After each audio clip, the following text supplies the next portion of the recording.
9 minutos da manhã, vamos acionar a reportagem em Brasília. Atenção, você que paga imposto de renda, você pode ser um dos beneficiados por uma medida que vai ser analisada hoje na Câmara Federal. O repórter Vitor Gomes está conosco para trazer todas as informações a respeito do texto final que deve ir a plenário hoje, né, Vitor? Bom dia.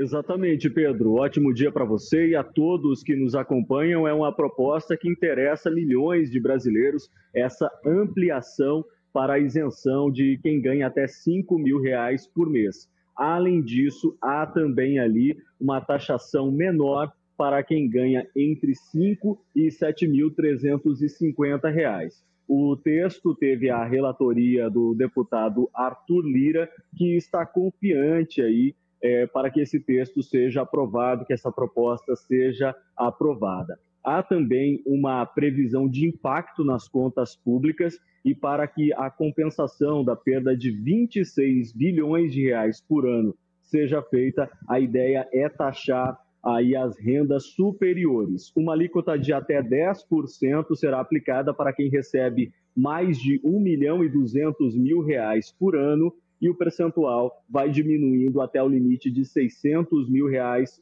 anuais, ou seja, R$ 50.000 por mês. Nesse caso, uma taxação aí de 4%. O deputado Arthur Lira falou sobre as diversas emendas que esse texto recebeu. Nós vamos acompanhar agora.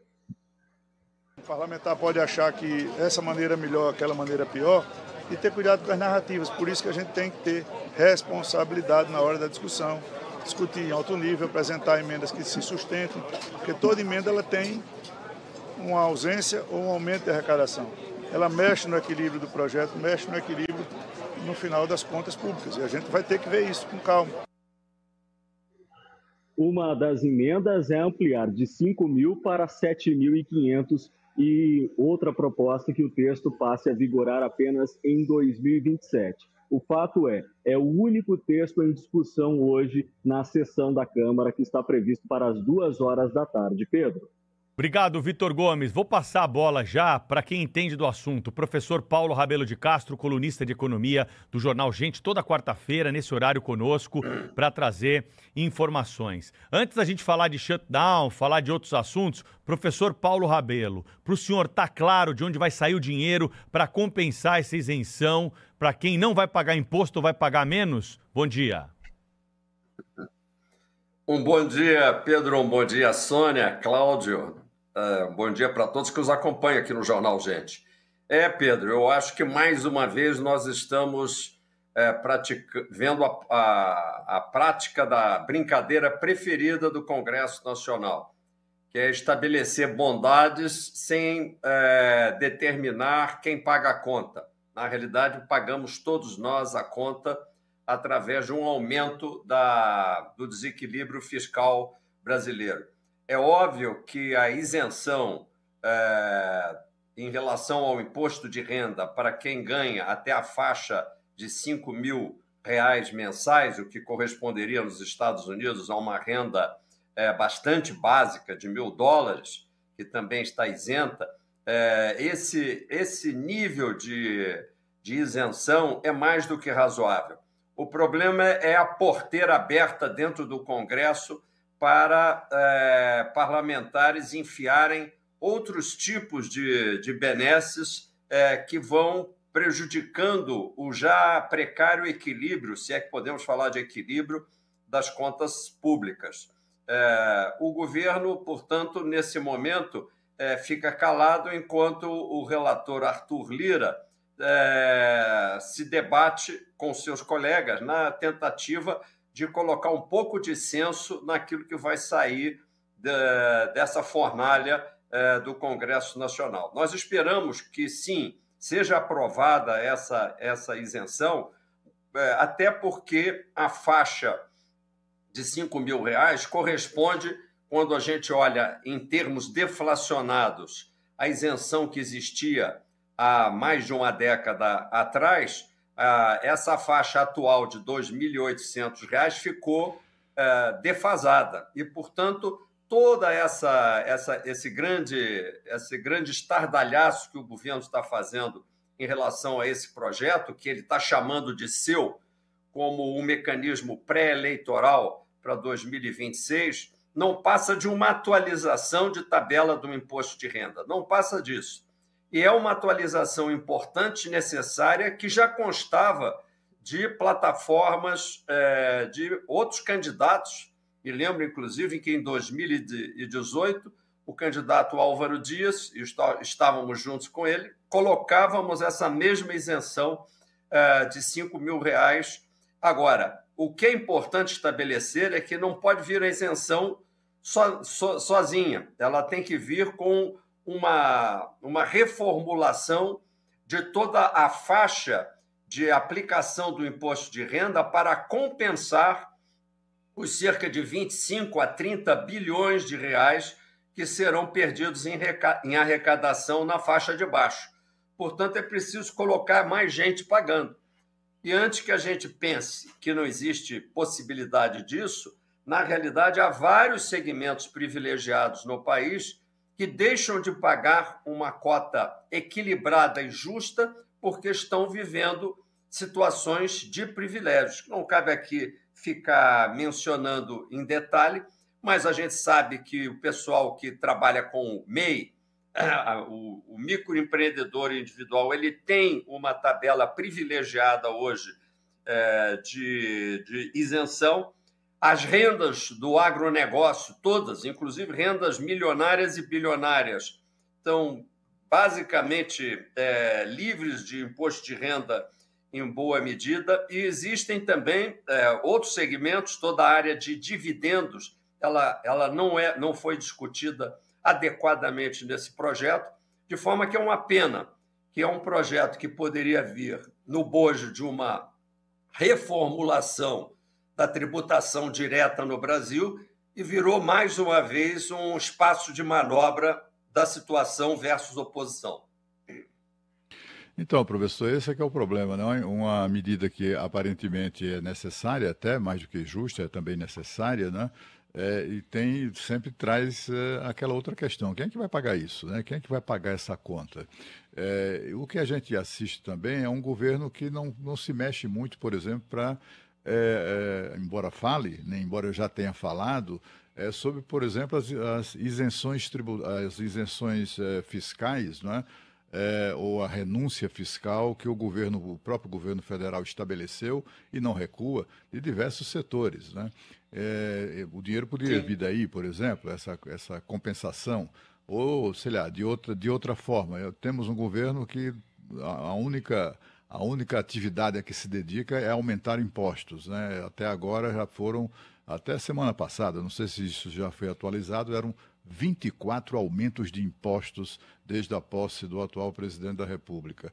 Então, assim, os esfolados para pagar essa conta da isenção dos R$5.000 do imposto de renda serão os mesmos? Como isso vai ser pago, afinal de contas, professor?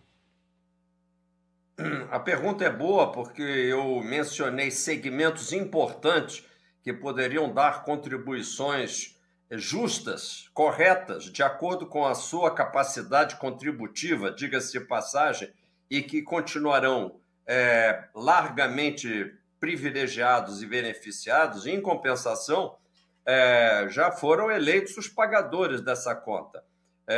São aqueles que operam na área de serviços, prestação de serviços, e que hoje recolhem o seu imposto de renda já na pessoa jurídica, e que então declaram a renda já tributada na sua pessoa física como renda isenta. Esses prestadores de serviços que operam na faixa do chamado lucro presumido, esses já estão escalados para entrar numa tabela progressiva de taxação. E acredito que, não sei se é o seu caso, Cláudio, é o meu, todos nós já estamos preparados para pagar mais imposto, repetindo, que já pagamos por ser cobrado na pessoa jurídica, tendo em vista o caráter super personalista de empresas de prestação de serviços que estão muito atreladas aos seus respectivos sócios.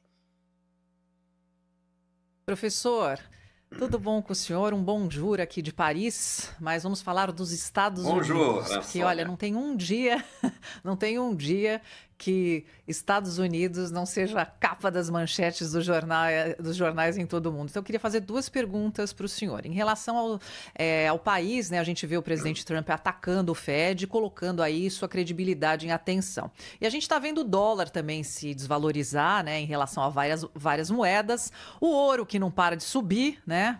O mesmo está acontecendo com criptomoedas.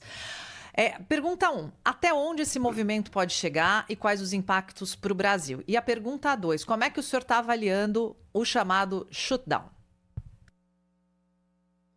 Esse shutdown, ou que na realidade, traduzindo, é o fechamento do governo, não é? A paralisação das atividades administrativas do governo americano, o que soa para todos que aqui estão nos acompanhando até como algo esquisito, significa o quê? O governo americano vai estar paralisado, as atividades normais de prestação de serviços públicos lá, e eu cito porque a mídia, inclusive, lembra a atividade de museus que são bancados pelo governo federal, zoológicos federais, parques nacionais, todos eles ficarão fechados porque os empregados vão para casa, uma coisa parecida com aquela famosa canção do Raul Seixas, o Dia que o Mundo Parou, que ninguém mais fazia nada porque todo mundo foi para casa, e no caso os empregados do governo federal americano irão para casa sem o pagamento dos seus proventos. E aqueles que estiverem em atividades super essenciais, inclusive no tráfego aéreo, nas atividades de segurança e as atividades de saúde, continuarão trabalhando em regime parcial e sem remuneração até que termine o famoso shutdown. De forma que além de ser um problema sério, aqueles, inclusive, que estão para viajar para os Estados Unidos devem se informar mais a respeito e até avaliar, porque isso pode trazer incômodos e até atrapalhar os seus planos de viagem, mas isso é o de menos. O governo dos Estados Unidos ele tem imensas atividades que vão ser também interrompidas. E tudo por quê? Porque no dia de hoje, dia 1º de outubro, Sônia, é o primeiro dia do novo orçamento norte-americano. Aqui no Brasil, o nosso orçamento 2026 começa realmente no dia 1º de janeiro de 2026. Algumas vezes, e não é infrequente, o Brasil, o Congresso Nacional, o famoso Congresso Nacional, deixa de votar a lei orçamentária até o 31 de dezembro. E a gente entra em regime de duodécimos, como aconteceu no início desse ano. A nossa lei só foi votada no final de março, se não me engano. Ou seja, um absurdo. Aí, nos Estados Unidos, o ano fiscal começa no 1º de outubro do ano anterior, não coincidindo com o calendário gregoriano. E é por isso que é hoje o dia do fechamento, porque até ontem, às 11h59, o Congresso não aprovou, em particular foi o Senado que bloqueou a aprovação da proposta orçamentária do Trump, que continha fortíssimos cortes na área da saúde. Ora, a bancada democrata ela se insurgiu contra um corte tão acentuado na área do Medicaid e do Medicare, que são, vamos dizer, tábuas de salvação para a população de milhões de americanos mais vulneráveis. E o presidente Trump quer porque quer fazer esses cortes e agora ameaça, então, criar uma despedida permanente de algumas dezenas de milhares de funcionários, aproveitando o ensejo desse uba-lelê para fazer corte. Agora, eu perguntaria a você, Sônia, já lembrando que foi objeto de vários comentários nossos aqui mais no início do ano, o Departamento de Eficiência Governamental, que foi dirigido durante alguns poucos meses pelo impoluto Elon Musk. Onde está o senhor Elon Musk? Onde está o Departamento de Eficiência Governamental?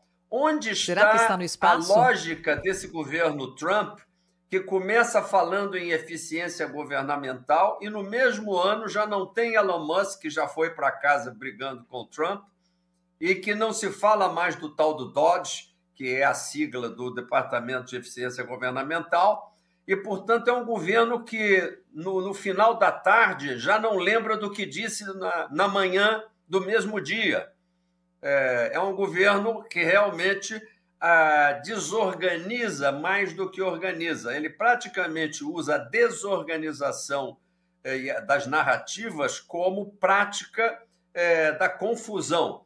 Ele é um grande chacrinha internacional, cujo chacrinha, vocês lembram, diziam, eu vim para confundir, não vim para explicar. Exato. E o Trump está vindo realmente para confundir. Os mercados também ficam confusos. E é por isso que o dólar cai, e nisso, diga-se de passagem, secretamente Trump está aliado dessa queda do dólar, porque melhora as condições de reequilíbrio da sua balança comercial. Os Estados Unidos ficam, vamos dizer, com os produtos relativamente mais baratos e começam a reequilibrar do lado externo. Em compensação, o ouro também sobe e óbvio, aqui no Brasil tem um último aspecto importante, é que com essa grande confusão, inclusive fica, eu acho que, prejudicada uma próxima visita de Lula a Washington. Hoje, no dia de hoje, Washington não teria condição de receber um chefe de Estado. Professor Paulo, para a gente finalizar, o TCU deu um puxão de orelha aí no governo sobre a corrosão da credibilidade da meta fiscal primária, né? Queria que o senhor explicasse aí esse alerta feito pelo Tribunal de Contas da União. Olha, esse alerta não passa de realmente um puxão de orelhas, porque ele não tem, na realidade, um caráter de forçar o governo, neste momento, a perseguir uma meta um pouco mais no centro da banda que foi permitida pela legislação desse precário arcabouço fiscal. O TCU, na realidade, eu acho que quase eu faria uma interpretação aqui especulativa. O Tribunal de Contas da União, ele não está defendendo a gente, ele está se defendendo. Ele, na realidade, está antecipando a corrosão dos dados fiscais do país. Todos nós sabemos disso. Cláudio Humberto nos traz notícias todo dia de Brasília de exceções que são votadas para corroer a meta fiscal. A meta fiscal passou a ser mais uma ilusão do que uma realidade, e dentro dessa ilusão, o governo quer ir ao limite da ilusão. E o TCU, para defender a sua atividade, supostamente a sua atividade de controle, que afinal de contas é um tribunal de controle das contas públicas, ele se antecipa dizendo, olha lá, vejam lá, não vão trabalhar no teto da meta, no limite da meta. Procurem trabalhar no centro da meta. Isso é o suficiente para que a ministra Gleisi Hoffmann se debata, se insurja, diga que o TCU está agindo de modo ilegal. Por quê? Por um motivo muito simples. Todo o governo está voltado hoje já para ganhar as eleições de 2026. Não é um governo que governa o Brasil para colocar as coisas no lugar. Ele é um governo que está estabelecido para criar narrativas que transformem um governo pobre, um governo medíocre, um governo sem ideias, em algo que seja passível da preferência eleitoral no ano que vem. Cláudio Humberto é que tem que nos ajudar a compreender uma ilusão dessa natureza. É difícil, né, professor? Isso é caso para o divã. É verdade. Professor Mas Paulo você, Rabelo. como você é psicólogo, o professor já jogou para você, Cláudio. Obrigado pela sua participação hoje aqui, professor. Semana que vem tem mais, hein? Com certeza tem mais. Uma boa quarta-feira para todos. Obrigado. Obrigada, abraço, professor. 8h39 aqui no Jornal Gente. Transmissão todas as manhãs pela Rádio Bandeirantes, Band News TV e aplicativos da internet. O principal deles é o Band Play. Rede